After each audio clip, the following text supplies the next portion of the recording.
Hello viewers, আসসালামু আলাইকুম। এই যে আমার হাতে দেখতে পাচ্ছেন জিশু লাইফের FA17 রিচার্জেবল ফ্যান। ভাই খুবই জোস একটা ফ্যান, যেটা আপনি চাইলে এরকম ঝুলায়ও রাখতে পারবেন, সিলিং ফ্যান হিসাবে ইউজ করতে পারবেন, বা চাইলে টেবিল ফ্যান হিসাবেও ইউজ করতে পারবেন। এটার মধ্যে দেখেন রিং লাইটও আপনারা এটার মধ্যেই পেয়ে যাবেন।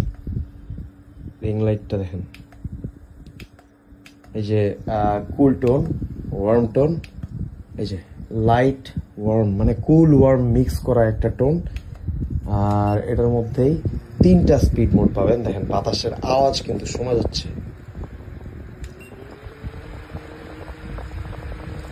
এটা কিন্তু খুবই পাওয়ারফুল একটা ফ্যান। 12,000 mAh এর ব্যাটারি এটার মধ্যে ইউজ করা, যেটা আপনাকে দিবে 20 ঘন্টার মতো ব্যাটারি ব্যাকআপ। এটার সাথে আপনারা যারা লং ট্রাইপড নিতে যাচ্ছেন তারা লং ট্রাইপড সাথেই নিতে পারবেন। আর এটার সাথেই বক্সে সবকিছু দেওয়া থাকে, চার্জ